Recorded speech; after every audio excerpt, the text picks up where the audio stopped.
What is up, everyone, and welcome to Behind the Comics. I'm Hialeah Comic Bro, and Cookie, just a little podcast.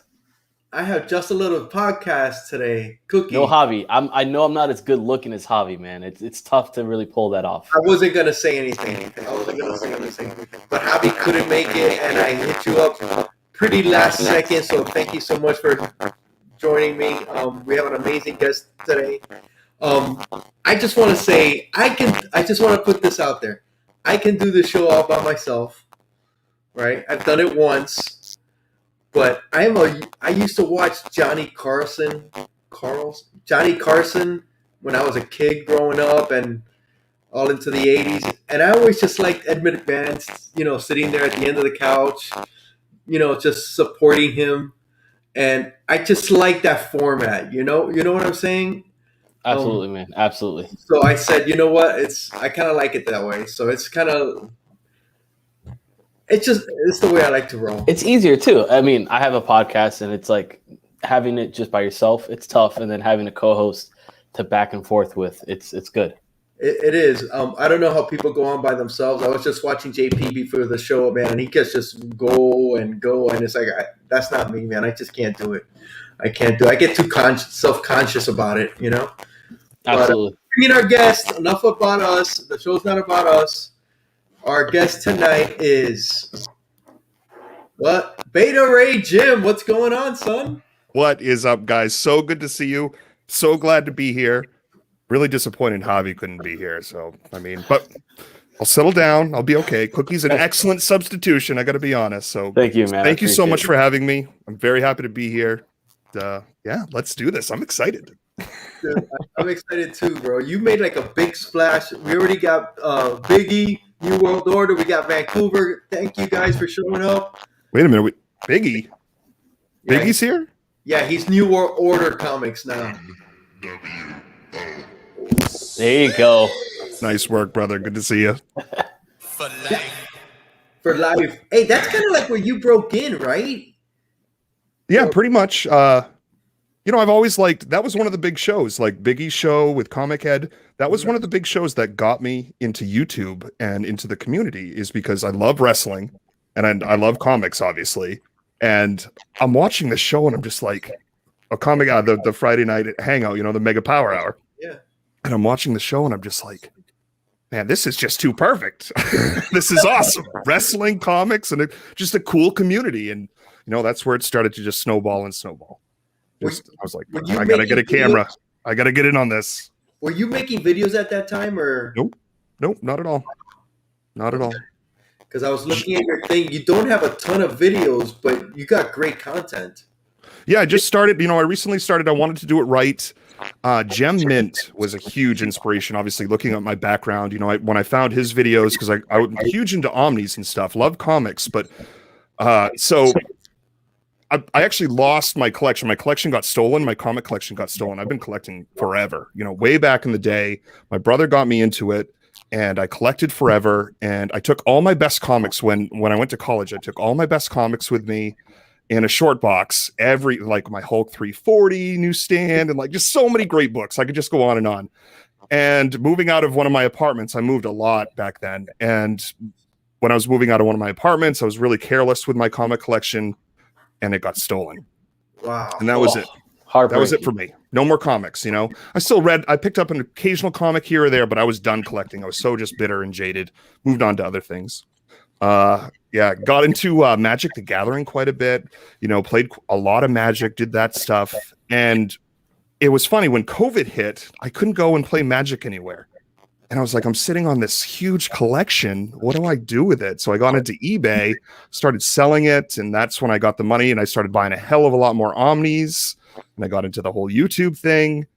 And next thing I know, I've got this room built. I'm like, I got to get a camera going. I got to get on these shows and join these guys. They're having way too much fun without me. So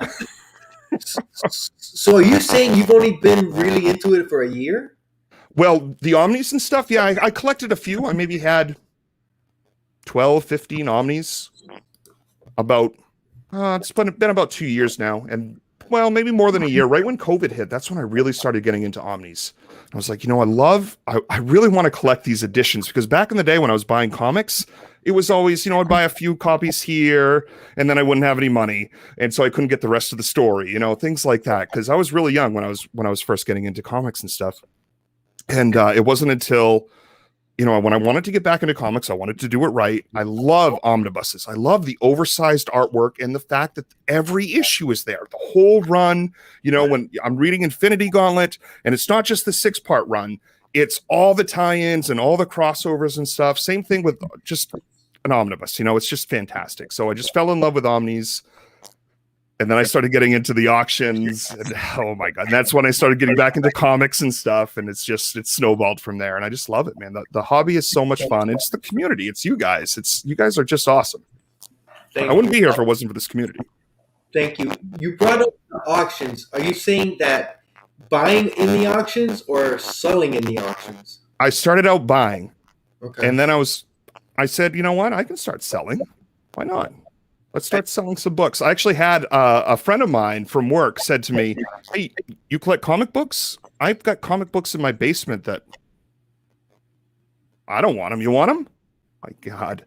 Look at that. New Mutants 98. Oh. New Mutants 87. Just a ton of books in there. And did he know? I gave him a bunch of stuff. I was like, dude, these comics are worth a lot of money. You can't be just giving me these comics. He's like, no, just take them. He said, just take them, even though he didn't want them at all. I mean, they were dirty.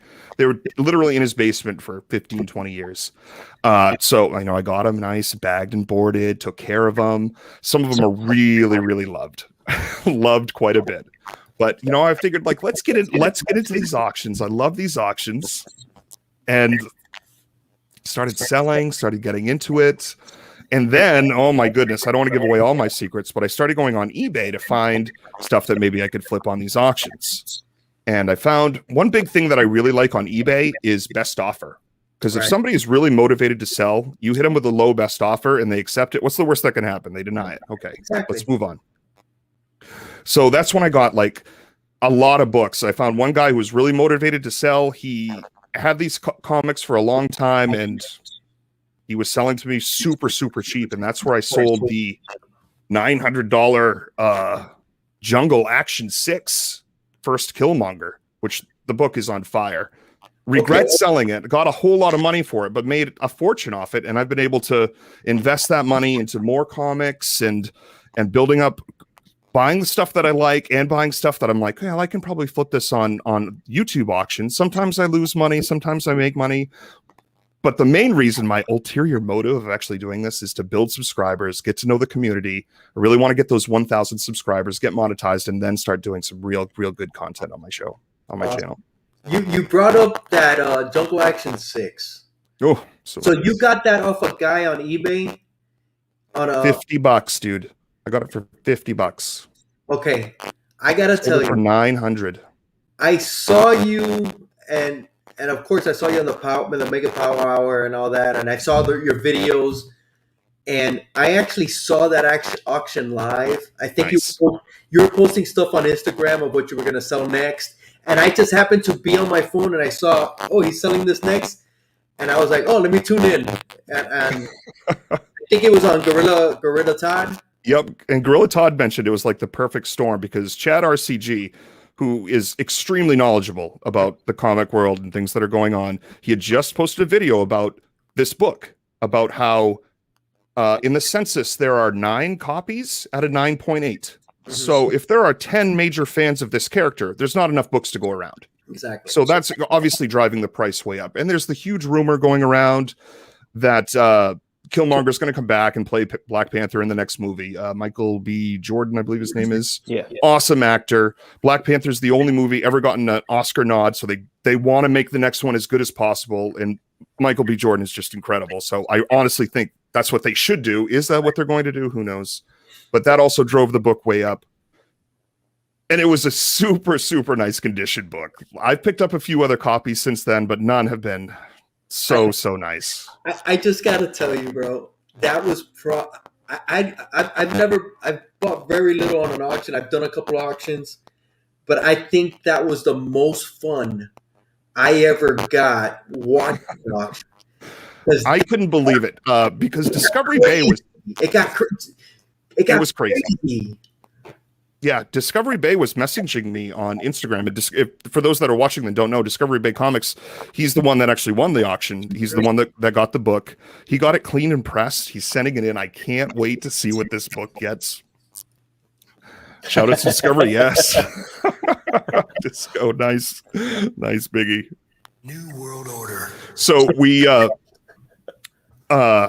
when I sold him the book, I was like, man, I'm just, I was still kind of torn because the book is so sought after. Who knows what's going to happen? If that movie comes out, it's going to be ridiculous. It's going to go through the moon, but that's how it is. There's a lot of times that I'm selling these books and I'm just like, I don't want to sell this.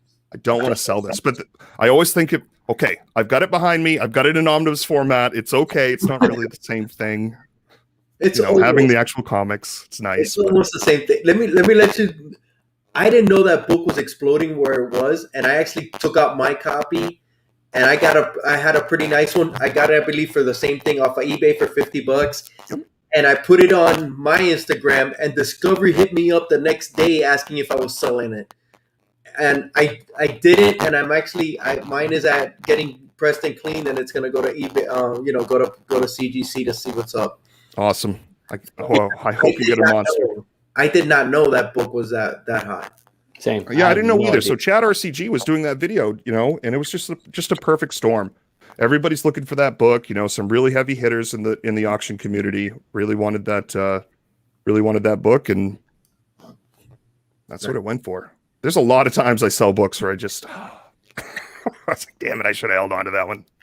I know Hialeah and I, we did a trip. So we were talking about this because we just went to Tampa. So we spent like 3 hours getting there and 5 hours getting back. And the first 3 hours, we literally listened to one song and we talked life.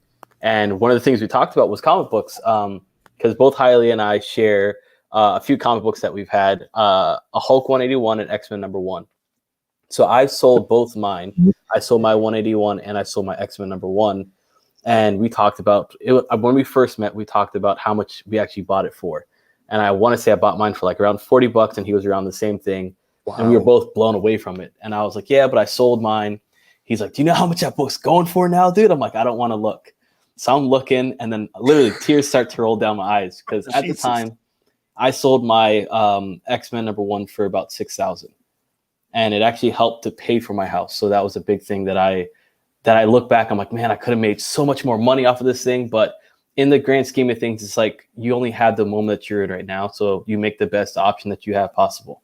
And I could have came out better, but I came out pretty good on top. So of course, man. You can't hold the book forever, man. You gotta, things are gonna keep hopefully going up. You just can't always hold, you gotta find the right moment. And in my opinion, I think you did great. It's tough though. I feel you, Beta. I really do, because you look back at like some of the stuff you sold, and you're like, I wish that was in my PC. I wish I had the book. And yeah, it's the same thing. Like I have a few omnibuses of Star Wars. Thank God I have the actual physical copies as well. But it's like it's never the same as having the physical book than it is having an omnibus. So absolutely, seller's remorse is real. Seller's remorse is real. It's you know what? I think it balances out, man. Because I've got great deals. I've sold some books too early. I've gotten great deals that I bought off of somebody that sold too early, so it evens out. Yeah. But that's awesome, dude. Bro, your Omnis are freaking crazy. I can't believe it's only been like a year or two since you started. Seriously, the Omni game has gotten absolutely insane. And the only reason I have so many Omnis, I sold my Magic card collection. So I just had so much money, just be like, wow, all right, let's buy this book, let's buy this book. And now some of these books are out of print. They've been out of print for about a year now. They're going for like $400 or $500. And it's like, well, I know they're going to get reprinted eventually. So do I start flipping these books? But they look so nice behind me. And I love just being able to, I want to pick up a story, or that's one of the hardest things is deciding what to read. Like, how do you guys decide if you want to like read something? How do you decide what to read? That's tough. Go ahead, Hialeah. Dude, I don't read a lot of the older stuff. I read a lot of independence, and that's mainly the main thing I read. I think I'm only reading one Marvel book, and that's Thor, and I'm pretty much close to jumping off. I really like the independent stuff. I need to get more Omnis. I'll get into that in a second, but I've been dying to ask this question. Go for it. What percentage of everything there have you read?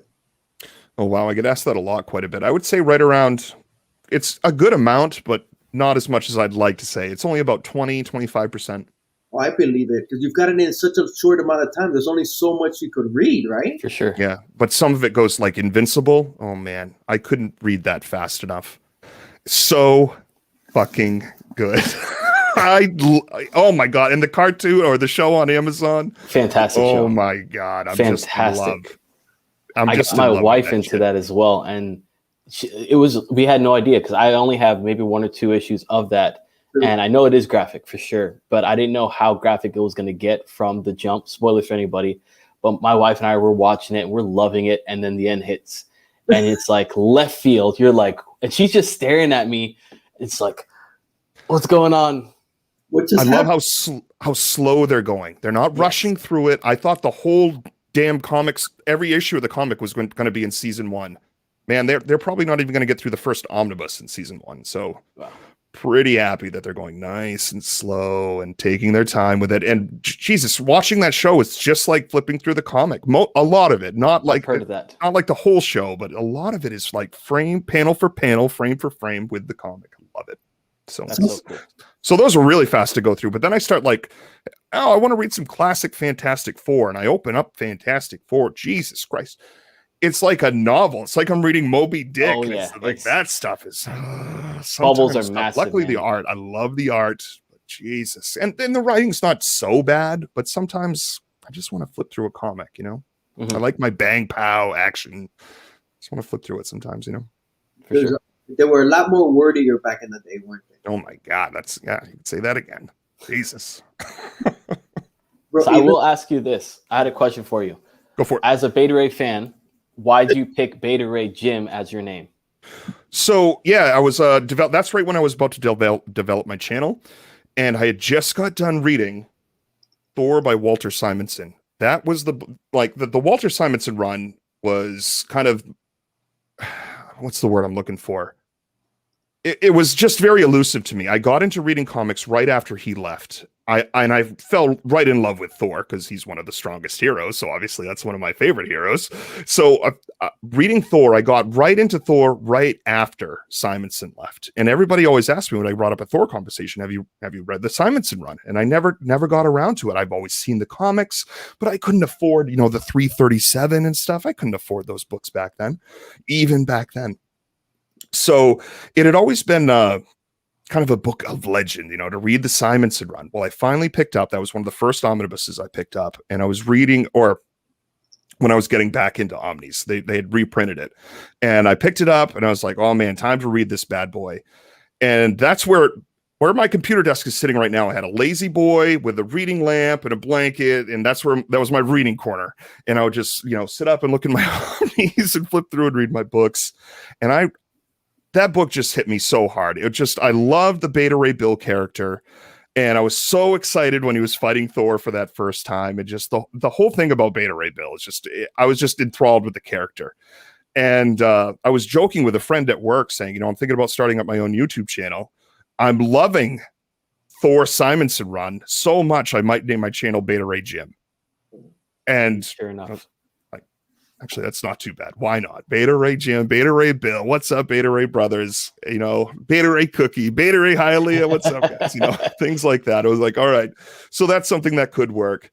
And man, when I was reading that Thor book, I don't know about you, but when there's a book that I'm just like enthralled with, like I said, I've got to stop reading and just like, oh, man, just think about it, and I'll get up and like go walk around a little bit, just be like, all right, let's get back to it. It's very rare for that to happen to me when I'm reading, but that happened a lot of time when I was reading that Simonson run and the Invincible run. Man, just being like, wow, damn, just hits you. Love that shit. Love it. Absolutely. Dude, when that first came out, I know you guys probably weren't around, but I was. And when that first 337 came out, I gotta tell you that everybody was on that. You couldn't find that book. It was that hot because it was like so different for Thor. Thor was just kind of going along at that time, and that when that book hit, dude, I didn't get it for a long time because I just couldn't find it because it sold out immediately, man. Immediately. Awesome. It was freaking insane how that book was super hot at that time. How much fun was it setting up that room, dude? Setting up the room was a pain in the ass. Hey man, it's better Just than a pain setting in this the thing ass, up. like- Look at this. Yeah, right. Nice, easy setup. But it really was. I had to figure out like what bookshelves to get, and like I figured I really wanted the comic cover posters, but finding them online was a bitch, and then finding the frames for them, and it just took a lot of time and a lot of planning, and then getting the lights just right behind it, and then like I've got a stack of Omnis over here that I need to put on the bookshelf, but it's such a pain because I got to reorganize everything and I want to make it look right, look good for the channel and stuff. It's well worth it though. I love coming in this room. This was the spare bedroom. I had a house built a couple of years ago, and this was my spare bedroom. I live alone. It's just me. And I had nothing in this room. It was just completely empty. And that's when I was like, when I was getting into the whole thing, I'm like, I'm building a fucking library. That's what's awesome. going on in this room. That's so awesome. Yeah. Dude, I remember Hialeah's library. I mean, I remember going to his place and I was in just bliss walking in. I'm like, dude, this is so awesome. And you're like, wait until you see down in the basement. And I'm like, we always joke about that he doesn't have a basement, but it's just the same thing. It's the fact that it's like you have your own room dedicated to something you love and something you enjoy, and you make it your own. I can't do that. I have my closet. Hialeah and I have talked about I have a closet, which for most people is like, hey, that's more than what I have. But it's enjoyable. Like, and you did a fantastic job on the setup. Like it really pops, man. Lighting pops, dude. I got to get me some of those LCD lights. Yeah, they're really nice. The LED strip lights in the back, behind the comic, I've got them on each shelf, and then I've got, if you want to see a little bit, so I've got a light up there, and then a light over there, and those are called Phillips Hue Go Lights. They're really expensive though. You could definitely do better. And then I've got some lights. Well, I can't really bring this down too far, but you could definitely see I've got lights down, down on the floor there. I was thinking about getting a strip light. It's a little too high. What is your shelving? Like above. What are those shelving? What shelving is that? I got these from Walmart. They're like Better Homes and Gardens. Everybody talks about, in the omnibus community, everybody talks about the Calyx shelves that you get from IKEA, but I'm in Maine and there's no IKEAs around here and shipping is just way too expensive. So let me see if this is bothering me. I need to fix that. There we go. All right. So I got just from Walmart, Better Homes and Gardens. In fact, I only got the doubles, I guess they are. There's two sections in each one, so I bought 6 of them. I remember. I wanted to get like the 4 sections, the bigger bookshelves, but they were sold out, and I didn't want to wait. And I want to say like when you look at the longer ones, some of them start to sag because they don't have all that support. That support, so for sure. Dude, I gotta say, it's great. They look good. That looks great. Freaking awesome. We kind of left the subject about the auctions. I gotta tell you something. You do something on your auctions. Have you seen him on an auction, Cookie? I have not. Dude, it's top notch, bro. When you add all the details about the book and all that, every time it's your turn, you're on point, bro. That's something I wanted to add. Always trying to innovate. Trying to take it to the next level, take that next step, make me stand out. I want to get those subs. I'm surprised more people have not, because I'm not a tech guy. I've talked to Cookie about it. I'm like freaking, I'm in, dinosaur. Dude, when I saw that and you were putting in all the details of the book and everything, I was like, how badass is that, dude? Why are people doing that? People that do it a lot. Yeah, I'm surprised not many people do it. It does take a little bit of effort because I'm not just using StreamYard. I'm going through a program called OBS, I use it which at is work. then broadcasting to StreamYard. So that's how I get my little overlay down. Where are you? You're down here and stuff, and that's how I can put the info up on the top about the auctions and stuff. So, and it helps. I can do my little my sounds and stuff. So Sweet. Your stuff's on point, dude. Your stuff's on point. Your videos are on point. The way you edit and everything. I've never done an edit in my life. Really impressive. And you do an excellent job. And you were talking about books that really capture you. I saw one today, and I had seen this before when I was going through your channel. What an awesome story Lady Killer is, ain't it? Oh man, I can't wait for the second hardcover to come out on that. I'm surprised so good. that's Joelle not a film Jones already, man. It's got to be a film sometime around the corner. Oh, definitely. And right? Oh, so good. So Because you got amazing. me on it, and I ended up going to Hopla, which is like the app you can go and read comic books for free through the library. So I actually was reading that on there, and I was like, oh, this is good. This is good. It's a movie. It's a TV show. I wish it was more comics to it because it's so freaking good. Your review was spot on. You didn't really give any spoilers. Yep. And it was perfect. I wanted to read it again when I saw your review again. Nice.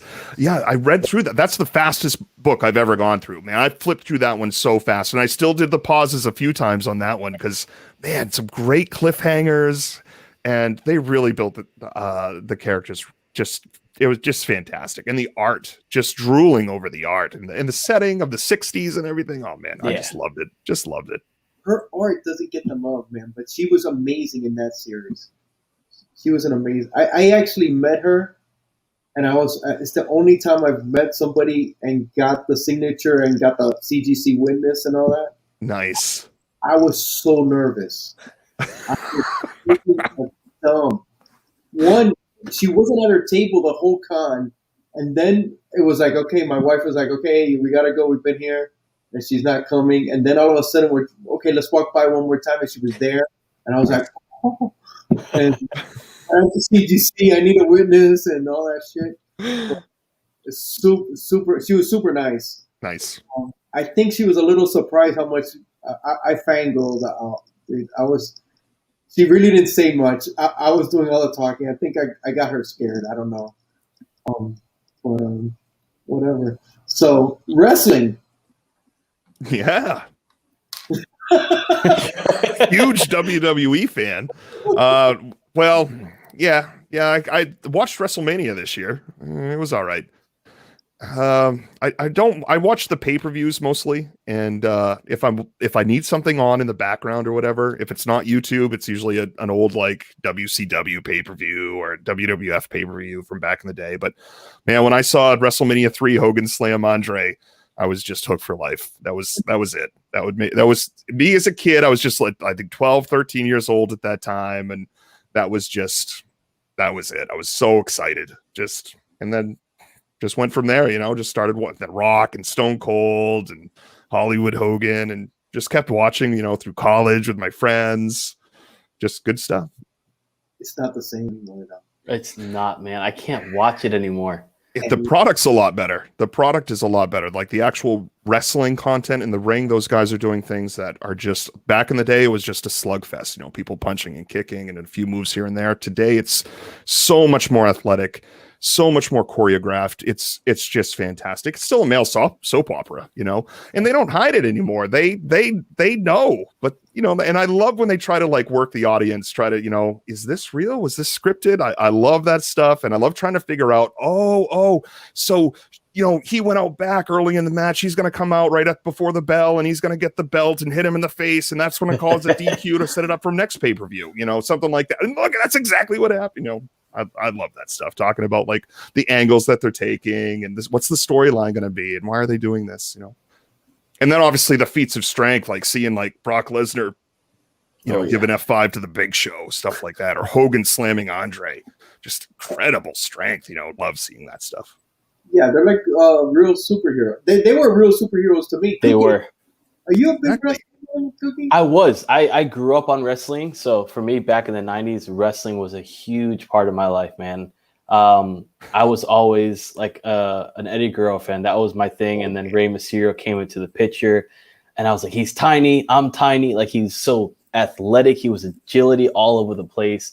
Chris Benoit. I mean, I loved it. I mean, for me, it was so awesome because I watched that, and then I would watch Teenage Mutant Ninja Turtles, and then I would go and be a Teenage Mutant Ninja, and then I'd be a wrestler, and then my mom would just be pissed off at us. Why are you guys always wrestling? Like, we jump off of the couches and just do like the people's elbow. Like, I mean, stuff like that. As a kid, you grow up, you love, and then as an adult, you look back and you're like, man, I was an idiot. I really was an idiot. It was great. I used to pretend I was wrestling too, man.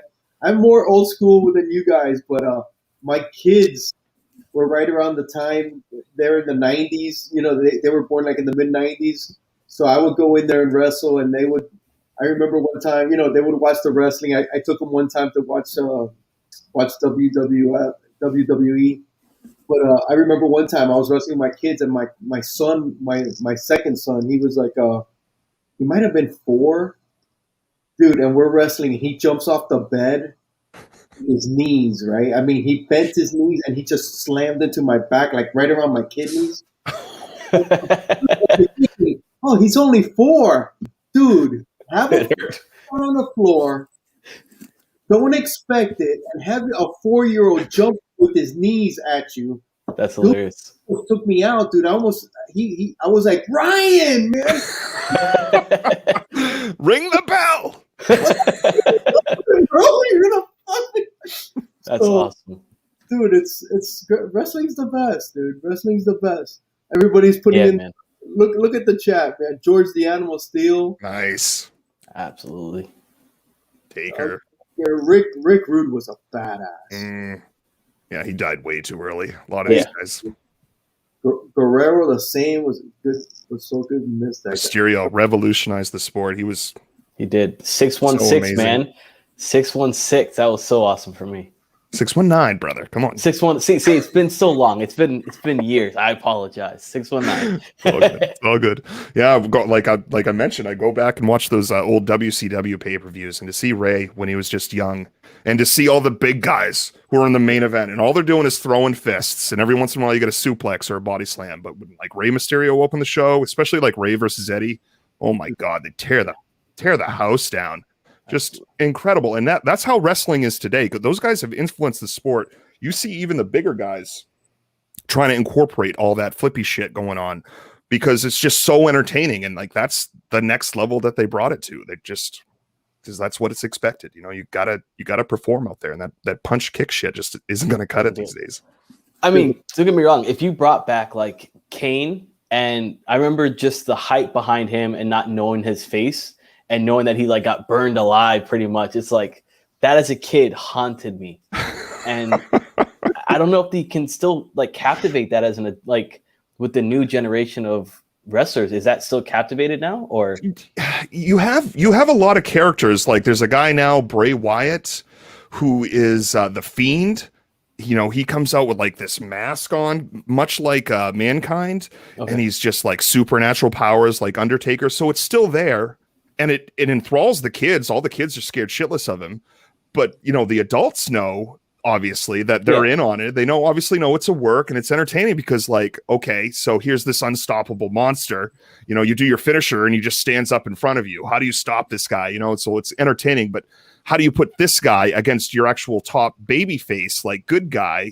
You can't have your baby face just get squashed to this guy. So like, how do you have a good match between these guys? You know, so it's still interesting to me to see like how they're working the audience and how they kind of just like, everybody knows it's a work, you know, everybody's in on it. Yeah. But they still try to swerve you. They still try to like, oh, this isn't part of the show, you know? And if you've been watching wrestling as long as I have, if it's on camera, it's part of the show. It's part of the show. Yeah. They don't put anything on camera not in this day and age. Nothing gets on camera that's not supposed to be. And the kids still love it, man, because I remember when I was a kid, it was the great Kabuki, and he was like all mysterious from the Orient, and I remember he was like a great uncle, and I would be watching, I'd be enthralled as a kid, and he'd just be laughing. He goes, and I would hear him in the back of my, "Eso imposible," that's, in Spanish. That's impossible. They'd be dead if that was real deal. That's real. And the same now, man. It's the same. Undertaker always getting up, man. No matter what, that man just wide eyes every single time. Andre the Giant coming into the ring and there's like he's going up against like 10 men and he's just doing all this shit. So it was really hard. Like when I stopped watching wrestling for a while and got into UFC really big, and it was so hard to watch wrestling after like really deep into UFC, and you're looking for the the shoots and the sprawls and things like that, and then you watch wrestling and it's just like, oh my god. Look, I got back into it. I like the showmanship and the spectacle, Fun, dude. Look, poor Mike. Yeah, who spit the green stuff? It was the Great Kabuki. Yep, Great Kabuki. Tajiri did that too. Yeah, the Florida Championship Wrestling, man. I hated that guy. The Ugandan headhunter, yeah, and he was like from I think he was like from Mississippi or Alabama or something. Oh, the stereotypes, not good. Yeah, man, the guy was probably a freaking big teddy bear, man. But yeah, dude, wrestling's great. I can't say that I watch it anymore, man. But I go back on YouTube and I watch some of the old stuff. That's what I do, and just relive it again. What do you want to do with your channel, man? I know you want the subs. Yeah, that's a good point. Like, what do I do when I get to 1,000? That's because I want to be innovative. I want to do something new. There's a lot of great omnibus channels out there, and I don't just want to be second fiddle, I obviously can't compete with guys like Near Mint Condition. That channel's fantastic. Gem Mint Collectibles, another fantastic channel. So I need to do something that'll set me apart from the herd, if you will. And that's a pretty tall order. Because everybody's trying to innovate. You got a ton of content. You got a ton of content opportunity right behind you. Your reviews of those omnibuses are really good, man. Thank you. I certainly appreciate that. A lot of people are doing that though, so that's not really anything too special. I'm sure I'll be doing that, but I'm still looking for that thing that's going to set me apart. How can I make my channel really unique and really, try to really grow traction and get eyes and get clicks and get, viewership, things like that. And I think I could definitely hang with, omnibus reviews, talking comics sales, possibly, buying and selling. And that's one thing I really love with these auctions, because I don't have a huge collection. It's getting a lot bigger. It's grown quite a bit. I mean, I've got several long boxes, but I still find myself going to my LCS to buy books. And occasionally I shop on eBay now. I've actually haven't shopped on eBay a whole lot for the past couple months, but I love the buying and selling. That's really a big aspect. Finding a good deal and then trying to get the most out of it, trying to get some money out of it, or, get a good deal and keep it in the PC. So the camel clutch. Nice, Mike. Mike actually asked a good question about opening Omnis earlier. He asked about, is it difficult to open them? But there actually is a very special way you're supposed to open the Omnis, and it's on YouTube. But you're supposed to open it up with the covers down and the meat of the book up top, and then go page by page, flipping it so it eventually opens up. And that's how you stretch your spine. You actually want to do that a few times, and if it takes you a few weeks to read the book, you actually want to do that maybe once while you're reading the book. But that's how you get a nice, what they call an eye of the spine. You want to show that because I don't understand. So you want to. So when you stretch the spine, it's going to be hard to do if I don't put it on the table. But when you stretch the spine, you kind of want to open it like that, and then just go page by page. You really can't really see, but you can do a little clumps at a time or whatnot. But just like flip through it a little bit at a time. Right side, left side, right side. And what that will do is, on this bottom section of the book, when it's open, it creates kind of like an eye, a top lid and a bottom lid. And that's exactly what you want to see. You don't want to see that eye too clumped onto one side, kind of like winking. You want to get that perfect eye at the bottom when the book is flat on the table, opened up. And damn, I just want to say, I love Omnis. I love the artwork, the beautiful white pages, and the extra content you get in the back. I was just looking at this, man. Wow. All these little extras that you get. So nice. So big fan of Omnis, in case you weren't aware. Do you have a favorite Omni that you have currently? That I guess one that's your favorite to look at, and the one that's your favorite in your collection. My favorite would definitely be the Simonson Thor, hands down. Invincible 1 is up there too. The very first Invincible. I mean, that giant size X-Men, the X-Men, Uncanny X-Men Volume 1. That's another huge book. One of my favorite to look at. Wait, Jim, read this comment real quick. I think it's a great. Goat says, "Don't compete, just do you. If those guys are in your head, it will create anxiety, and then your content will suffer." That's a good idea. That's a good idea. Maybe it. Yeah, I mean, I've got plenty of time. I'm only at like 500 subs. I just hit 500 last week, so I'm pretty damn happy about that milestone. And I think I can figure it out by then. But I think you're absolutely right, brother. I don't want to be too worried about what other people are doing. You know, I want to focus on what I can do right. You know, I feel I have a good personality and stuff, and I'm just gonna find my niche, find my groove, and get the channel going. But damn, this book. This is Walter Simonson's Artist Edition. So this is a 1-for-1. This is the actual like size of the pages that Simonson drew for the comics. Oh my and wow. So from his personal collection, and they're actual scans of the pages. So you can actually see like how they're kind of yellowed, and they've got like inky fingerprints. And on a lot of these pages, you'll see like little notes, either from Simonson himself or possibly from like the producers and things, and then like you can see like little edits that they've done. Here's some whiteout down here. And when the artwork is blown up so large, you can see detail that you just can't see in the comics, even in the Omnis. And like here, like little notes in the margins. Do it with Xerox, it says. Looks like this was taped over. Like you can actually like see it's like glossy there. It like literally looks like Scotch tape is on the page. These are super high res scans. Man, where did you this is my favorite book to look through. Where did you get that?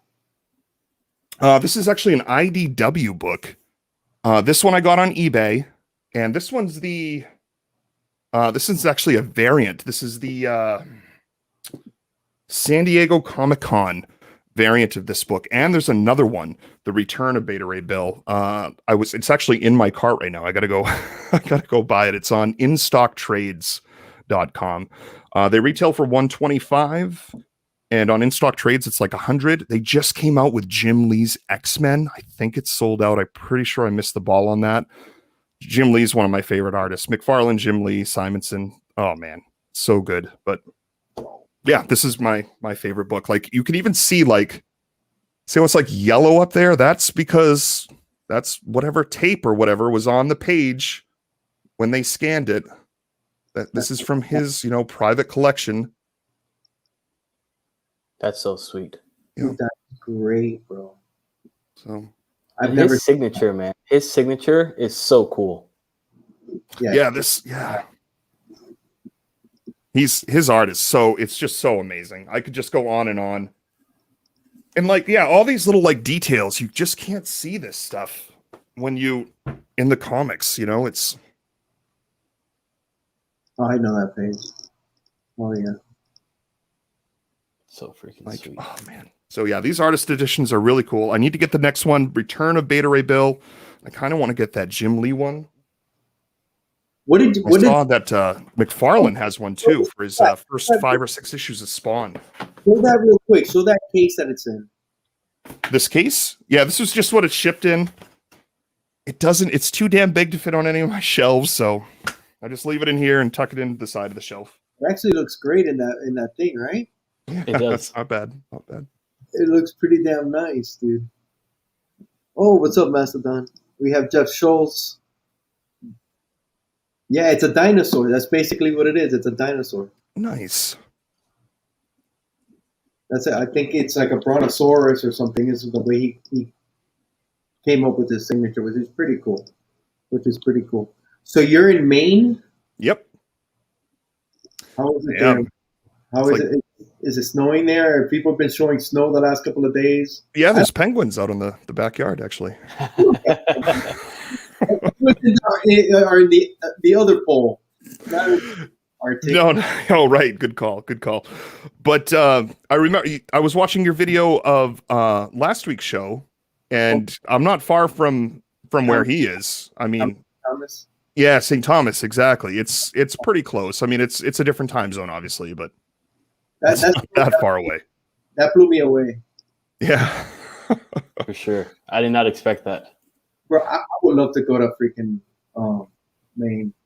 Oh, yeah, the scenic beauty is amazing. St. John's Bay, he was talking about St. John's Bay. That place is absolutely gorgeous as well, but there's a lot of great places in Maine that are just beautiful. The lobster, oh my God.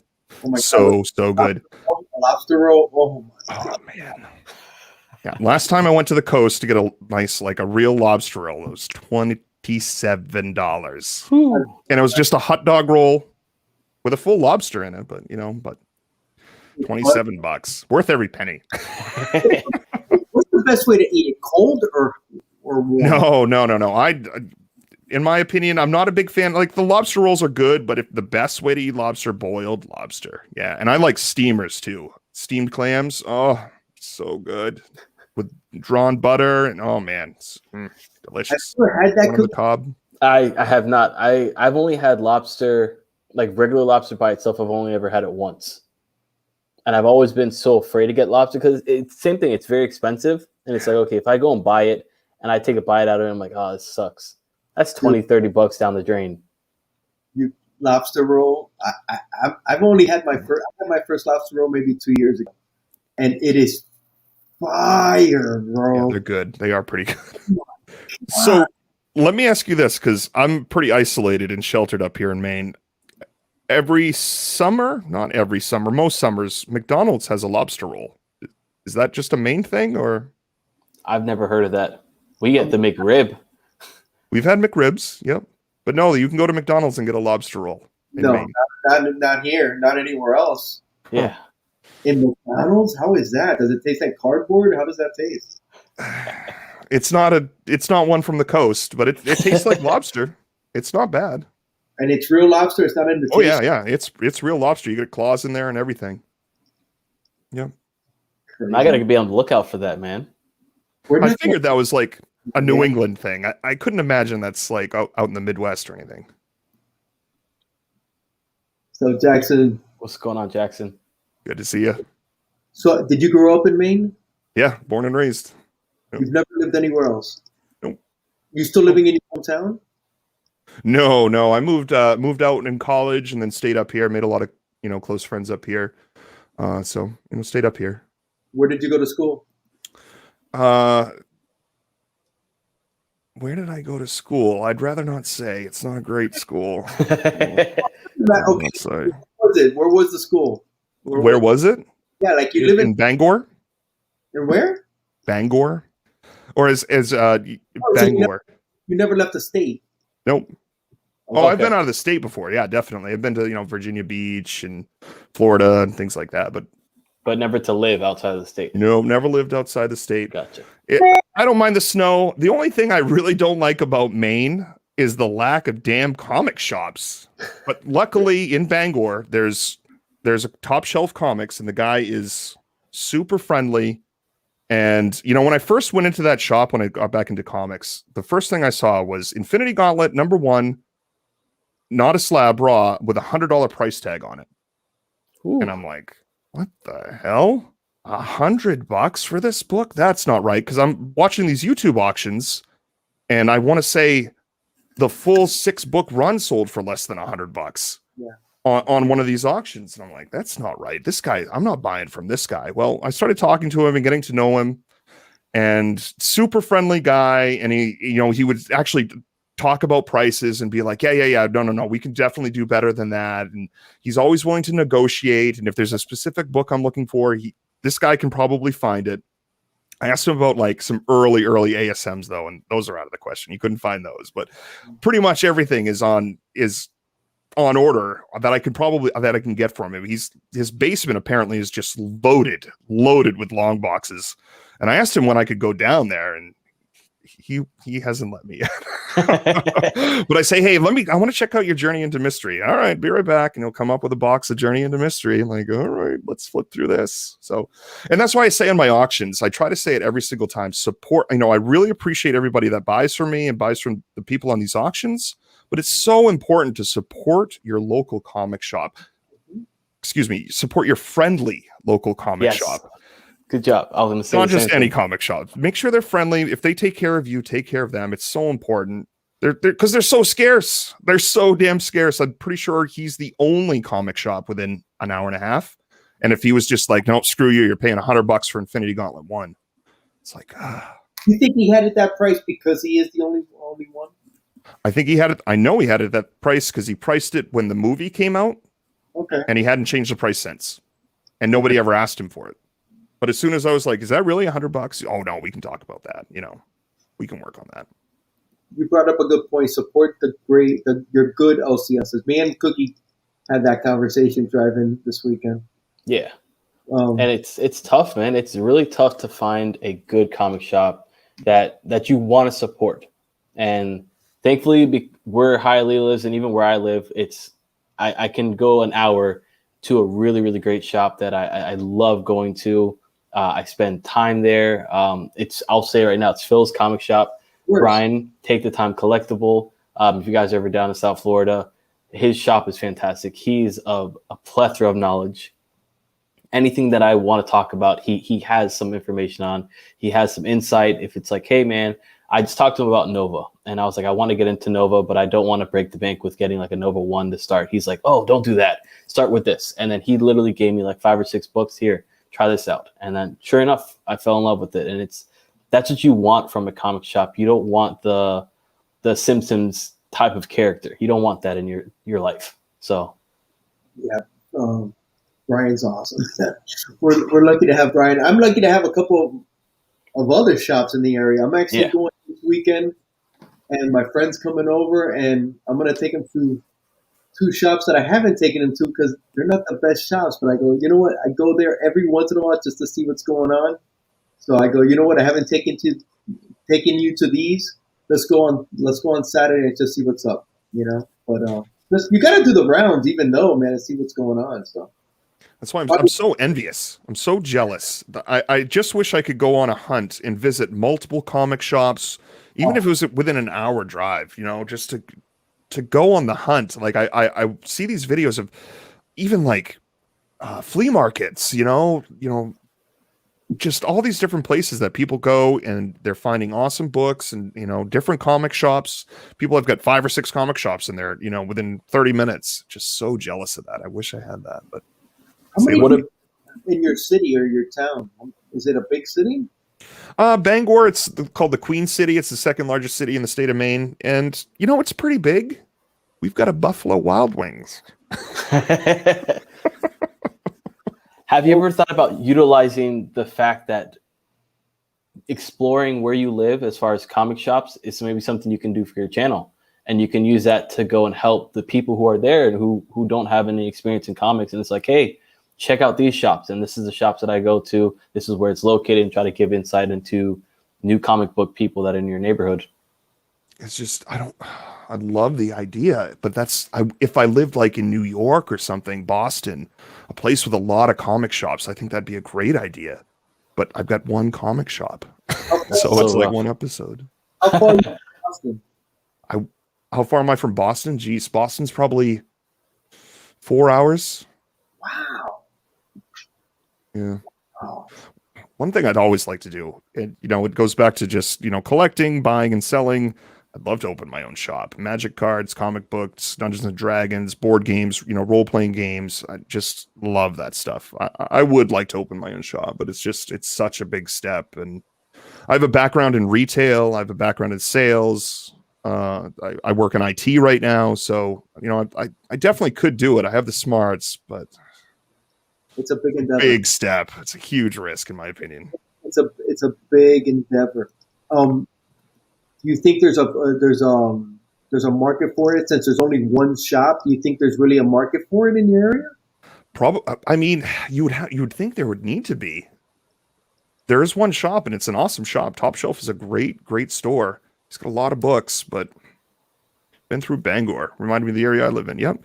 It's not a bad place, you know. It's not like a huge major city or anything, but it's pretty big. It's probably gorgeous to live there. You got the what is it? The lighthouses? Do you have that? Yeah. If you've seen like It and stuff, like Stephen King, I drive by Stephen King's house all the time. So yeah. If you've seen It, like the lighthouses and stuff in It, there's a lot of different places from the more recent movie It that was actually filmed in Bangor. So yeah, That's sweet. yeah. Stephen King's house is just spectacular, man. It's so nice. It's awesome. Creepy as hell. If you've never seen it, go check it out. It's great. I was going to ask you the same thing. Is it creepy? The street. Yeah.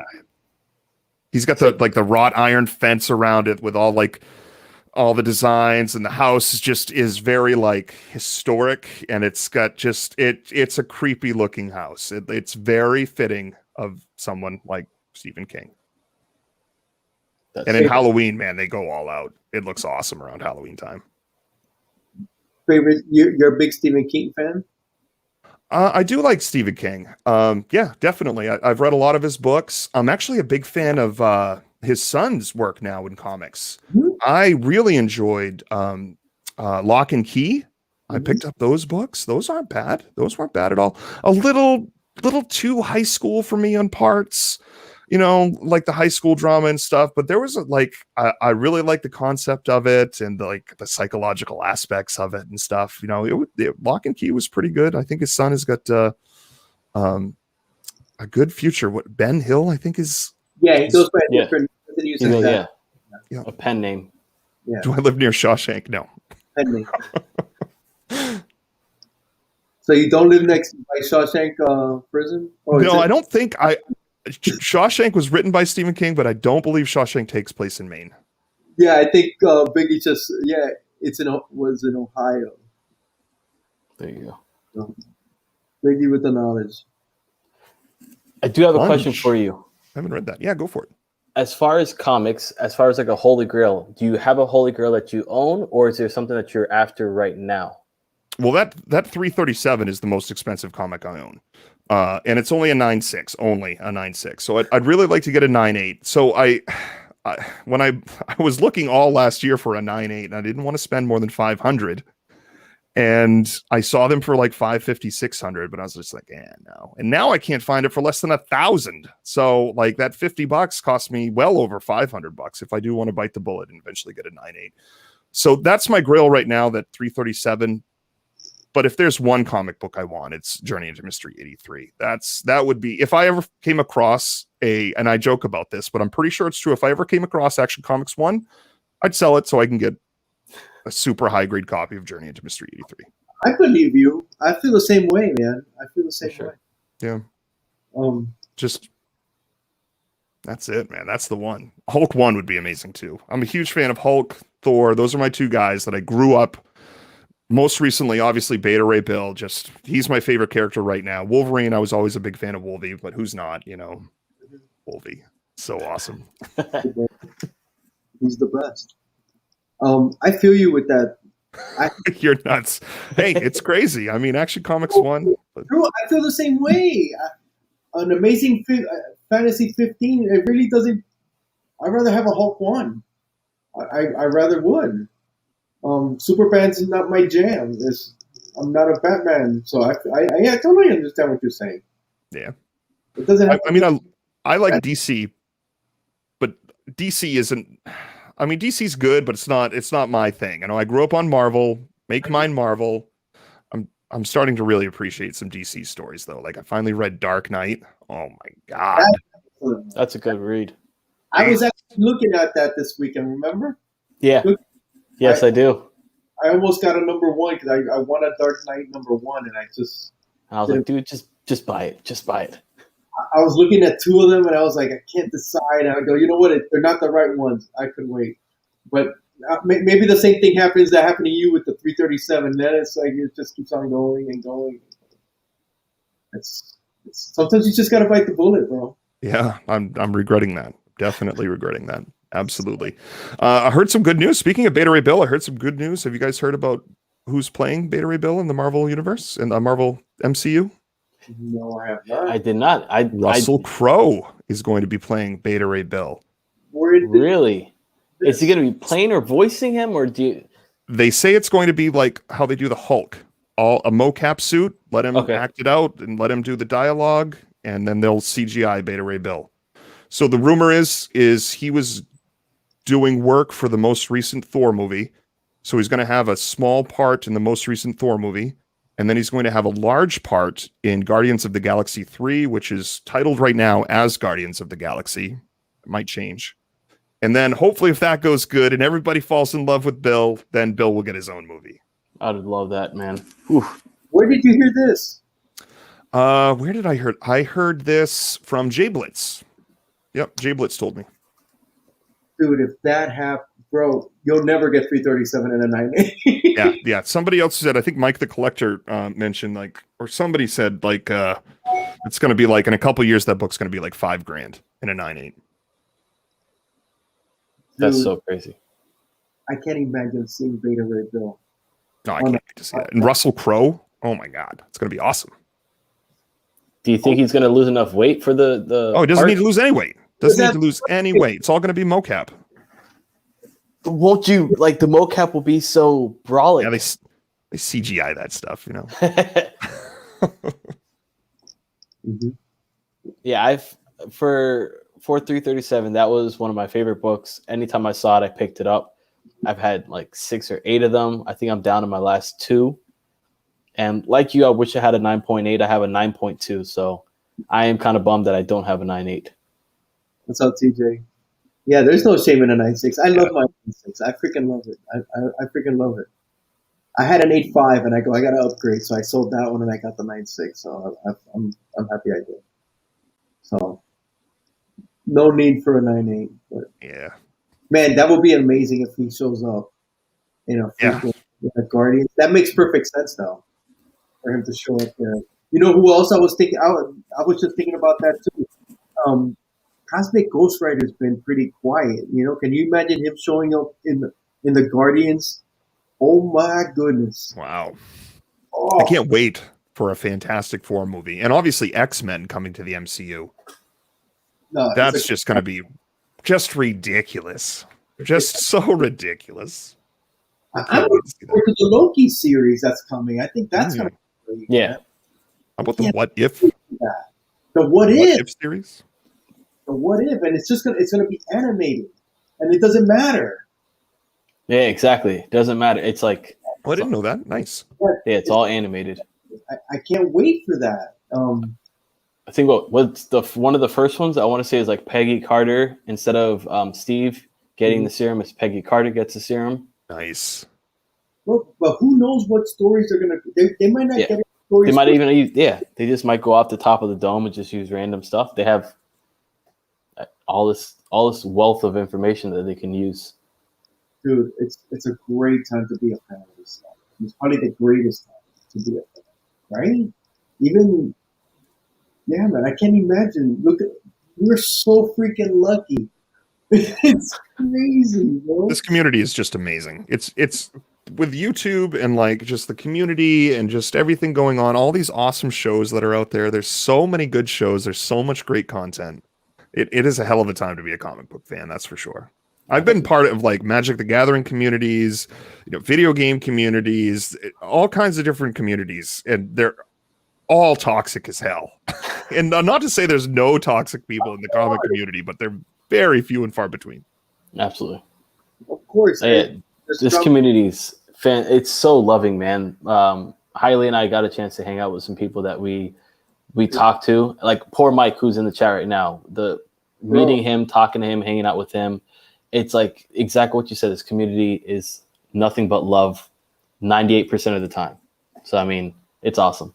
Dude, Cookie, when we met poor Mike, man, it was awesome, right? It's fantastic. Forever. Yeah. And it's just like, yeah, let's go in the shop. Let's go hang out in the shop. Let's see what's up.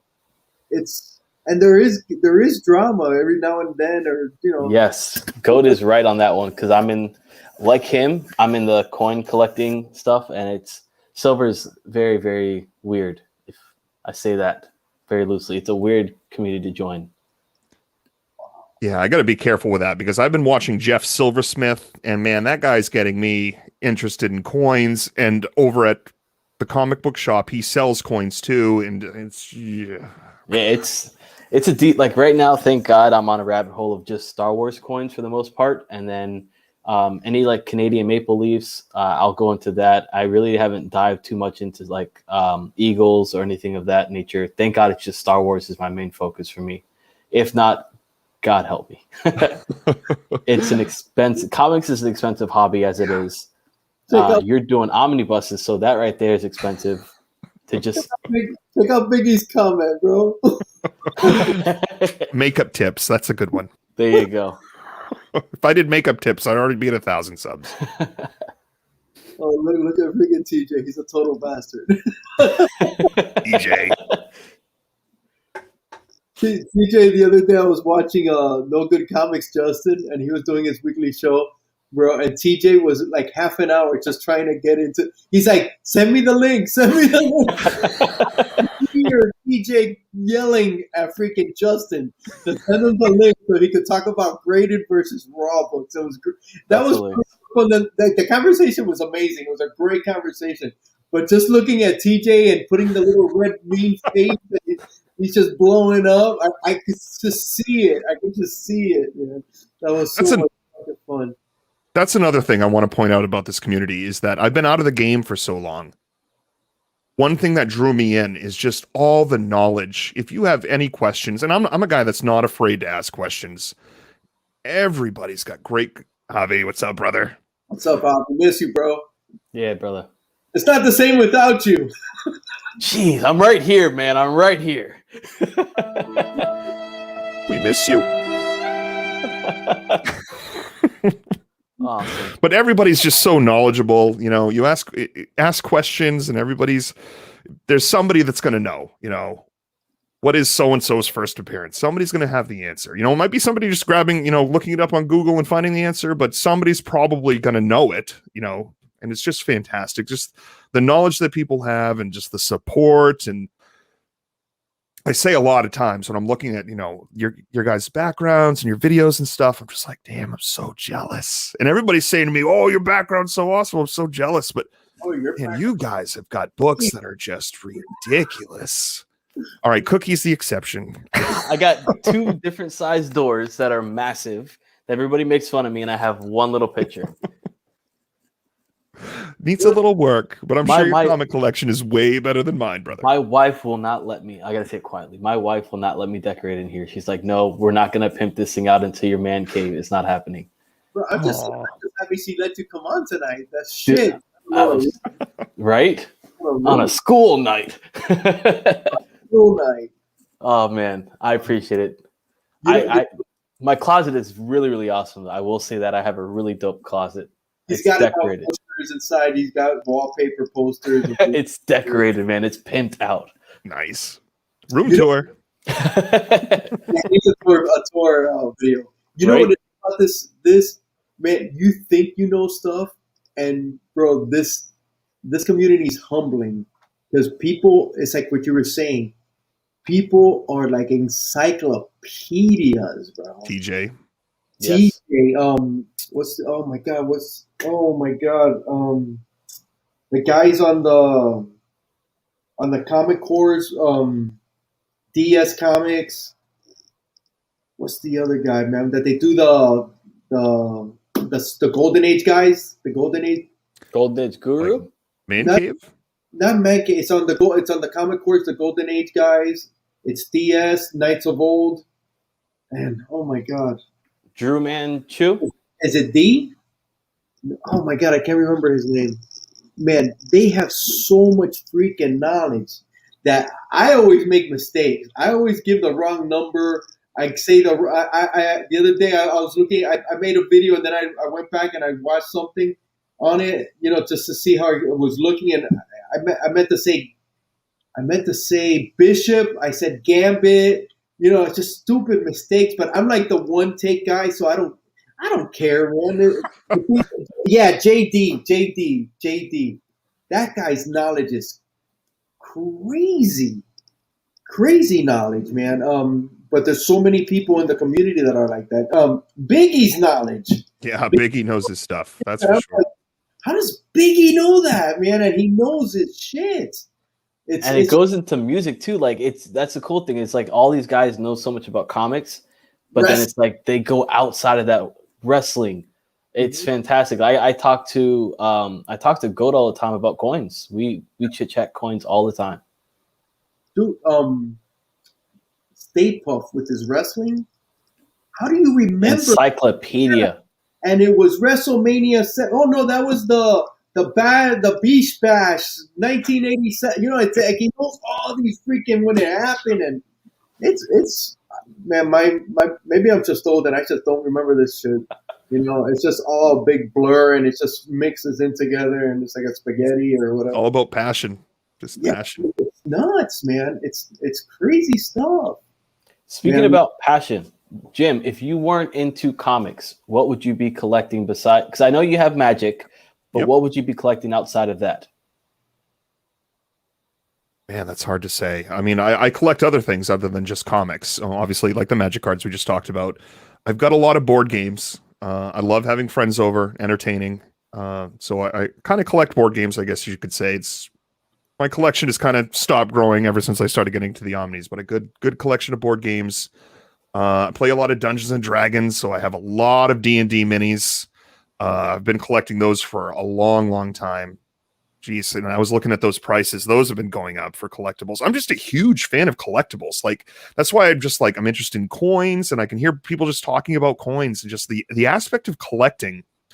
And it just anything. It could be like Beanie Babies. If somebody has some interesting stuff to say about collecting, it doesn't matter what it is. I want to hear it. I just love the aspect of collecting. But who's to say what I would be collecting? Like, it probably would be silver. That's like the next thing. If I get into collecting something else, it's probably going to be silver.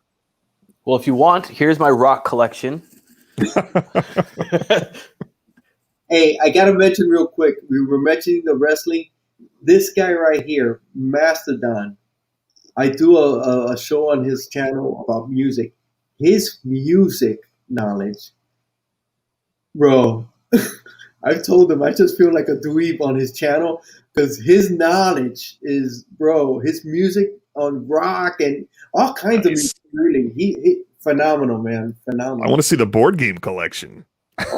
That's what I want to see. Board game. What's your go-to? What's your board game? Oh man, that all depends around who's at the house, who I'm playing with. That it all depends. You know, is it a Friday night and we're drinking, or are we getting serious with some board games, stuff like that. As far as like really fun games, Sheriff of Nottingham has just been killing it. We really like Sheriff of Nottingham. This is really hard to say because I haven't had, ever since COVID, I haven't had a board game night where a bunch of people show up. Haven't had poker nights, things like that. It's because of COVID. We all know what's going on, but still very fortunate to have YouTube and the internet and the communication tools that we have today. It's awesome.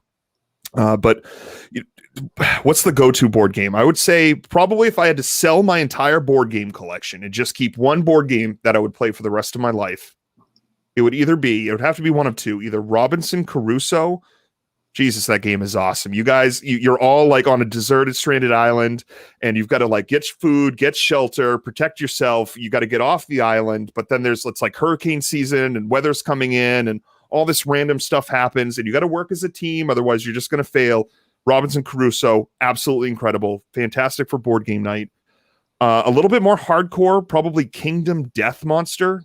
That one's not well known. It's probably like, it's a really expensive game. Like the regular basic game is $200, and they have all these like $100 expansions that you can get. But the game is just extremely brutal. It's very, very hard to play. You pretty much wake up in hell, kind of just this black, dark hell. And all you have is a stone and a loincloth. And you eventually have to build a civilization. It gets so deep.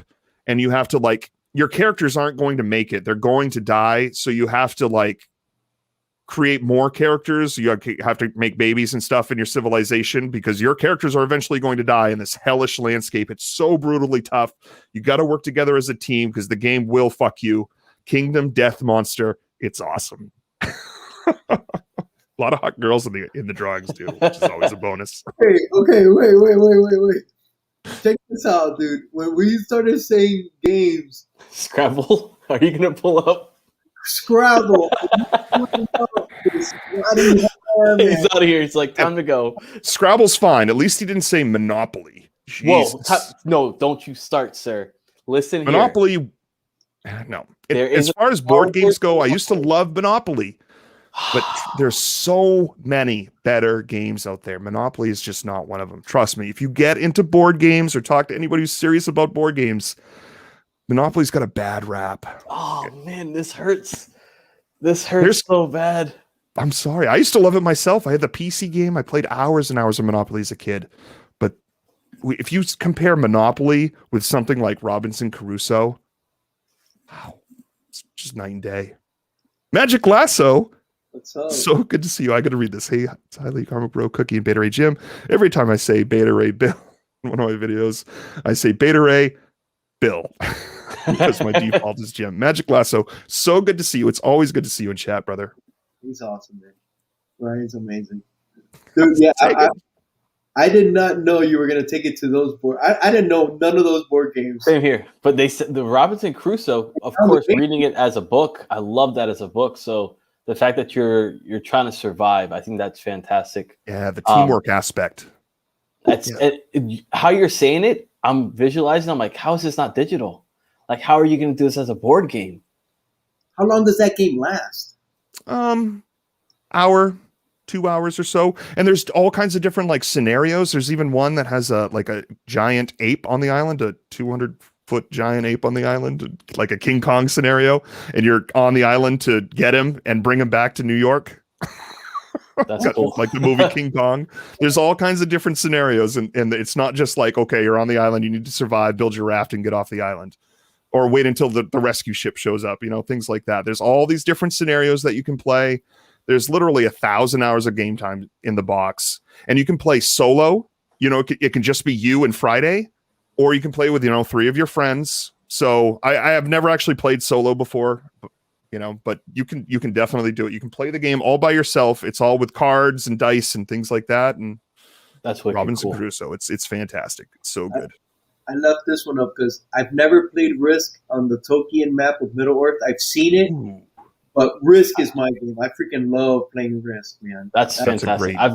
Now I'm interested in that. I kind of want to find that out in the world and buy it. Risk. I haven't played that one. I played the regular Risk, which I love. But I thought that's what you were going to say something like, oh, look, Sorry and Life. Nice. Perfect. I will say this: my Monopoly love only comes from one Monopoly, and it's Star Wars. I'm a huge Star Wars fan, so there's a Star Wars one that I love, and I've had the opportunity to get it one time as an adult, and I missed out on it, and I've never seen it again. So, really, so many amazing Star Wars board games out there. Trust me. Besides Monopoly. Oh God. Me and my daughter play Monopoly every once in a while, but we do like a speed Monopoly because I cannot play it for hours. 18 hours, yeah. So we're usually done like in an hour and a half. It's just me and her, and we just play fast. And we don't hold on. It's like, oh, you want a deal? Yeah, let's deal. And we just see what happens. Who's got the best deal, the worst deal, and it's a blast. It's a blast. I'm a big fan of the hidden role games. Have you guys ever heard of like Werewolf? No. Oh man, Dude, you're big into it, dude. You're opening up there's a whole lot new of good world, man. like hidden role games, like what is it called? Spyfall. Like Spyfall is a very interesting game. Everybody gets dealt a card. Everybody has the location. So say it's like a cruise ship. One person is the spy. His card says spy. And so they don't know the location. And then you just have to go around one person by one person. And whoever's turn it is has to ask another person a question. And the spy is trying to figure out the location, and the agents are trying to figure out who the spy is. So you can't just say, what do you think of this cruise ship? Because the spy will be like, oh, I know what it is, cruise ship. So you got to say, how's the weather? And so if somebody, it's a beautiful day out, somebody who's not the spy, the agent that knows it's on a cruise ship. But if you ask like the spy that, oh, not bad. It's pretty nice. You got to try to go with it. And it's always like people accusing other people. You're the fucking spy. I know it. It gets fun. That's a good bit. You get 7-8 people around a table drinking and just having a good time. Spyfall. It's incredible. a set group of friends for certain games, or it's just the same people, the same friends all that you got? It's a pretty good set of, it's a close set of friends. And also it's also about like, what's the mood? What do we want to do tonight? Do we want to do some heavy gaming and try to kick some ass in Kingdom Death Monster? Or are we going to throw them back and play some Spyfall and ruin friendships? That's awesome, dude. That sounds great, bro. It really does, dude. I miss it. COVID. Yeah. Now, are any of these available online to play with like the friends, or is it all more of a board game type of thing? I haven't looked into that recently, but I've noticed like a few of the bigger board games are available on Steam now. Okay. So you can play the digital versions. But honestly, there's nothing the same as like holding the cards in your hand, Sure. rolling the dice and hanging out with your friends and things like that. That's really hard to replicate while sitting in front of a computer and things, I'd much rather be hanging out with you guys, chilling out, just chatting and talking, but COVID and stuff. And at least, again, the technology, we're so blessed to be able to have this opportunity and to be able to, communicate the way we do. For sure. I think it was Goat. Magic Glass, oh Jesus. What kind of game is that? I haven't heard of that one. He never ceases to amaze. Goat kind of, he had a comment earlier about, dude, can you imagine going through a pandemic in like 1918? Yeah, no. I can't. Can Me you? neither. This is bad enough, and honest to God, it's we're blessed to be living in this times to go. Imagine going through like the Black Death in the Middle Ages, or oh my God, dude, and we're still complaining. And we're still complaining, dude. We're out of it. Hopefully, we're getting out of it after 1 year. Yeah. And, I can't have my friends over to play my board games and stuff. Like minimal complaint, very minimal. We're very lucky. Comic Mag Musings. Did you see that comment he put on there? He said that wasn't Spit Lasso. Jesus Christ. Oh, nice. What's up, Max? That wasn't So great. So freaking great. Oh man. I have played that game. Oh God. Okay, I won't say. I have another question for you. As far as D&D, how did you get into that? Because that's something that I've always loved. I listen to a few podcasts that do D&D, and I love listening to them. So as far as getting into that, how did you kind of get into it? Well, how I got into most of my hobbies, my oldest brother. Very fortunate to have a family very tight, close. And my oldest brother was into comic books, Dungeons and Dragons. He's the one that taught me how to play Magic the Gathering. His board game collections rivals mine. He's probably got twice as many games that I do. He's got a YouTube channel as well. He hasn't really done anything with it for a couple of years, but he still has a YouTube channel. But yeah, that's how I got into Dungeons and Dragons. I remember, 1986, my brother opened up the Redbox D&D, and he was so excited. And I, naturally, as the youngest brother, I was so excited too, but I was too young to play it. And then I remember when I finally got the opportunity to play, I was just so enthralled and I wanted to learn. And then, I played with him, and then I had to get my friends to play. And that's where it just grew. And I remember, Mom, can I have some friends over this weekend? I want to play Dungeons and Dragons. And that's the hardest thing about D&D, is getting a group together on a weekly consistent time. All right, we're going to play every Tuesday night at, 7:00 or whatever, to 10:00, whatever. That's like the hardest thing about it. But once you get that close-knit group together playing every week, and you get some really entertaining times, some memories that'll last me the rest of my life. Some fun stuff. Awesome. As you know, you've listened to some podcasts. Can only imagine. Those games are so fun. I laugh. So fun. I'm at work just listening to it, and I just crack up, literally in tears, laughing from it. And it becomes a movie. It's like you're watching a movie play out, and they're creating the movie as they're playing it, and it's so cool to see that. And then researching it, like you find out that there's a whole bunch of actors that love it. Like Vin Diesel is a Dungeons and Dragons master. I'm like, what? Yeah, he's a big D&D guy. Huge. Yeah, he's got a tattoo of his first character name on him. Some thief assassin, I think he rolled up, and Yeah, he tattooed that guy's name on him. So yeah, Vin Diesel's huge into D&D. It's fantastic. I love those podcasts. You know, when I was doing my weekly game, I would always watch Chris Perkins and what was it? Acquisitions Incorporated, the guys from Penny Arcade. They did a fantastic podcast, which eventually became a live video. And I would always watch those guys and try to incorporate that into my games and just bring some entertainment to the table. Because I love hosting. I'm the dungeon master. You know, I run the games and stuff, and just love making my players laugh and make them think with the puzzles and, you know, put up challenges against them and stuff. Love it. That's awesome. Nice. Some of those old D&D books are going for a pretty penny. A buddy of mine actually came over on Friday. We were going to play the new Magic set that just came out. And he's like, hey, by the way, I saw that in your room you have the original Dungeons and Dragons compendium. And I'm like, yep. He's like, I'll give you $100 for it. Like, okay. Well, wait, let me look it up. And it was worth $100, and I had no idea. And I'm like, okay, sure, $100, no problem. Like that book's been on my shelf for a while. So yeah, D&D books are definitely getting up there. There are people out there that want that stuff. Again, collections, you know, collectibles. COVID was made for collecting. Absolutely. Much. What's the age difference between your brothers? Say that again. What's that? What's the age difference between your brother?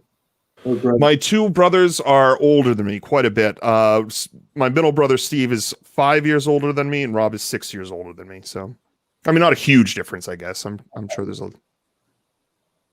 Now, do they still collect comics as well, or they've fallen off of that? No, Steve never really collected comics. He was more of an outdoorsman, like my dad. He liked hunting and fishing, which I still love that stuff myself. You know, I love bass fishing. It's so much fun. So he was more of an outdoorsman with that stuff, you know, ATVs and snowmobiles and things like that. But Rob was always into and I followed more in Rob's footsteps with the Dungeons and Dragons and you know, comic books and stuff like that. Rob unfortunately doesn't collect comics anymore. I asked him about his collection. I actually asked him if he wanted me to sell, if he was interested in selling me his X-Men, and he's not interested at all. He's going to keep those. So can't blame him. For sure. I remember growing up though, I knew the good books in my oldest brother's collection, and I knew I wasn't allowed to read them. So when he was at work, I would always sneak down and be so careful. Like Moon Knight 1, okay, I got it out of the bag. Like, very careful on the bed to touch it, you know. And that taught me a lot about, you know, just respect of the hobby, respect of the books, take care of your books, you know. So learned a lot about that. But no, Rob doesn't collect anymore. But he collects board games. That's his big thing. He's got a ton of board games, and he's the one that got me into board games too. You know, he's just been a huge influence on my life. For sure. No good comics. Are there any largemouth bass in Maine? Absolutely. I don't think they're native. I think somebody actually introduced. They're technically considered an invasive species, if I'm not mistaken. But I caught a largemouth. Geez, it's probably been 4 or 5 years now. 7.4 pounds. Just monstrous, especially for up here. Like down, I'm sure in Florida, that's nothing. It's still big. It is I could fit my fist in it. I'm 6'3", and I could fit my fist in that fish's mouth, and it barely touched the sides. Dang. Massive, just so huge. It was. I like to fish in small ponds that have no access to like big fishing boats and stuff, because that's where the fish, you know, get really, really big. And I found this sweet little honey spot, and I bring my kayak in there, and that fish was pulling me around that little pond. It was so much fun. And I pulled it out of the water, and I weighed it, and I was like trying to get a picture of it, and I got some great pictures, and just so memorable. Love it. So much fun. Catch and release, you know. You have a lot of interest, Jim. What's that? You have a ton of interest. It's awesome. Yeah. Life's worth living. All over the place, and it's awesome, man. It's awesome. You can tell that you enjoy everything that you collect and that you're into. It's a passion. You guys know. Yeah. But comics have been fantastic. You know, being alone and reading these Omnis during COVID, especially during lockdown, just reading these Omnis, going through, oh man, no good comics. Your background's not too shabby either, brother. Watching, No Good Comics on Tuesday nights with John, and they do the X-Men, the Omni X-Men. Love that show. How they really, dig deep into the comics. I got to get reading back along probably too, right? Because you have those books with you. Yeah. Yep. Yeah. That's cool. It's just fantastic. And again, just the community and seeing so much content out there. I wish there were more hours in a day to be able to see it. Like you guys mentioned a few channels I've never even heard of before. I'm gonna have to go back, check those guys out. The Golden Age, you were talking about Golden Age? It's the Comic Court. I think it's their Tuesday night show. It's called the Golden Age guys. Oh, that might be why, because I'm usually watching Omni X-Men Tuesday nights. They come on I think they come on right after on the Comic Court. The Golden Age guys, I think that's what it is. And their knowledge is just ridiculous, man. I'm going to check it out. It's just crazy. It's just crazy. 'Cause I'm not into Golden Age, but man, it's just, my God, they just know so freaking much, man. But there's a lot of people, like we said in the thing. Did you expect this when you started doing you saw people hanging and having fun? Did you think you were going to be so well, accepted? Or how did you I mean, I don't. A year later, do you believe it a year later? It's like, oh, shit, man. I actually feel like, yeah, I belong. I'm part of it. Yeah, I mean, I always felt like I belonged, even before I was on, because it was probably 6 months where I was just in chat, talking to people and hanging out, getting to know people. Yeah, everybody does that. And it's just, it just got so much where I was just like, I gotta get a camera. I want to get involved. I want to be more than just being in chat. And I've noticed a lot of people, Magic Lasso, you've gotten, I'm glad you've gotten a channel going, brother. That's awesome. It's just so nice to be able to put a face and to actually talk to people. It's so hard to just type and chat. I can text people all day if I want to, but actually being on camera. Love to be back on No Good Comics. Just got to find the right time. But yes, definitely would love to be back on Omni X-Men. It's a great show. Magic Lasso knows. He's not lying. Oh my God. Yeah. That time will be coming soon. For sure. It'll be coming soon. It's coming soon. It is. It's happening. What did they say? The Indianapolis 500 is going to have over like 15,000 people there, something like that. Maybe it was 100,000. I can't even remember. It was a lot of people. It's the most people that have gotten together since this thing hit. So it's a step in the right direction. Sports is going to be coming back. Concerts, just concerts, yeah, right. And then cons, and people flying in to go to the cons and staying at the hotels and all that good stuff. And it'll be. Man, do I miss it? Man, do I miss it? Schools first, just my opinion, but. Yeah, schools first, but you know what? My daughter's having in-person graduation this year, so I'm so happy for that. Nice. It's going to be limited, but I'm glad. She's not having a prom or anything, but she's having her graduation, and for me, I think that's more important. Anyway, so it's tough though. It's definitely tough, like on the kids and on the teachers, because of course my wife's a teacher, so like seeing that aspect of it and seeing the kids aspects of it, it's so tough. It's very, very tough. And it can't wait until reality comes back to normal. Everything kind of hopefully goes back to normal. And then we can fly into a place and hang out with somebody and have a beer with them and talk comics. Like, yeah, dude, gonna be a mask or anything like that. It'll come again. It'll be nice. But anyway, man, we're at the hour and a half. I think we're going to be cutting it. Before we end, well, you know what? What you got coming up, Beta? What do I have coming up? So I'm huge on the auctions. I've got 2 auctions that I'm like locked in on every week, and that's Saturday nights on Gorilla Todd Comics, and then Sundays on Strictly Comics. I sometimes sell on Thursdays on Strictly's, sometimes Friday on J Blitz. You'll see me here and there. And then, of course, check on my channel. I got to put more videos up. I definitely need to put more videos up. That's for sure. But yeah, that's what I've got going on. I really love the auctions. I love the whole aspect of people, like just the community of getting together and talking about books. And like somebody puts up a book for sale and it's like, I've never even seen this before. Somebody put up Giant Size X-Men #2. I never even knew that book existed. I've never seen it before. And I was thinking about it the other night, like everybody talks about giant size X-Men #1. Is there even a giant size X-Men #2? And I couldn't think I'd ever saw it. And somebody put it up for auction the other night. And I was just like, I couldn't believe it. Like, oh my God, is this a unicorn? Turns out it's not really worth that much, but it's not like the #1.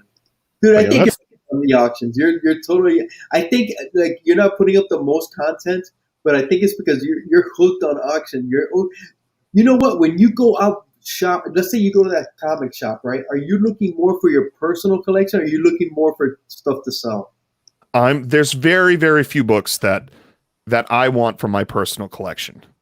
But every single book I buy, I wouldn't mind having in my personal collection. That's what it's got to be. There's got to be some kind of attraction. Like, ooh, I would like to have this. Because if I want it, most likely somebody else wants it. And that's what I want to do. I'm not making a fortune off these books. I did really well off that Jungle Hunt, Jungle Action. And that kind of like, I'm really, really fortunate that happened to me, because that let me invest the capital in shipping boxes and tape and like all the like Gemini boxes and sleeves, you know, and bags. Because when I'm buying these comics, they're all in trashy bags. I want to bag them and board them, have them look nice for the presentation. So it really helped me invest some capital into getting on the auctions and doing this right. Because, you know, I want to get good books for people and, you know, help them grow their collections and just get to know these people. You know, it's such a great community. It is. But I think right now you're on that auction train. That's just your. It's hey man, I it's addicting as well, dude. You I just have a passion for it. And I think it shows. I get so excited when I get on them, and I don't even think I'm keeping up with a lot of times. I think I'm lagging behind because everybody else is so much smarter than me when it comes to the books. And some of these books that they're putting up are just amazing. But I just have such a good time. I just love to bring the energy. I love the chat. And just having a good time, that's what it's all about. For sure. I think you're doing fine. I think you're doing very, very good for yourself. The graphics, like I said, that little touch, and every time you show a book, you have a smile on your face, and you're like, and you put this, you look like you're having fun doing it. It's not like some people do. It's like, sometimes they don't bid on your book, and that's okay. You can't get upset over that. But you seem to be having fun doing it, man. And it's coming through. So keep it up. Go with it, dude. It's what's making you happy, man. It's addicting too. I have a lot of fun. Too. Awesome, dude. Cookie, what's that going on? I heard your podcast. Oh, me? Yes, yeah. I just got a podcast on Tuesdays. Every Tuesday morning, I drop a new episode for that. I do Silver Age Sunday on my channel. I think I'm kind of taking over the reins on that for a little bit until everything gets squared away. I also have my show on Sundays as well with the guys where we talk about different TV film that we're going to go through. So definitely check us out on Bored and Annoyed. That's basically just me, man. Just the podcast. Awesome. Bored and Annoyed is on whose channel? It's on Downright Nerdy Podcast, and it's also on Just Annoyed. You can check both those two out. That's where it's mostly on. And then Silver Age Sunday. Hopefully we'll get back on a good schedule and ride that train straight on to the sunset. Yeah, awesome. All right, I got a couple of videos, some CGC Hall videos, and I think that's pretty much it for my channel. I got everybody on the replay. I have their links. I have Beta Ray Gyms. I have cookies in the description, so please sub them up. Let's get Beta Ray to Jim and Cookie and myself to 1,000 one day. Hopefully that day comes soon. But if it don't, man, keep on having fun because I'm having a blast doing this. I'll see you guys all in 2 weeks. Our guest as of now is the Simply Incredible podcast, the D. Nice. We'll be here in 2 weeks. So thank you, everybody, for watching, man. The chat's been amazing tonight. Thank you so much for your support. Everybody on the replay, thank you, and take care, everybody. Jim, thank you. Thank you so much, guys. It's an honor, man. Thank you. Thank you. Appreciate you, bro. Last minute, love it. All good, brother. Good night, everybody.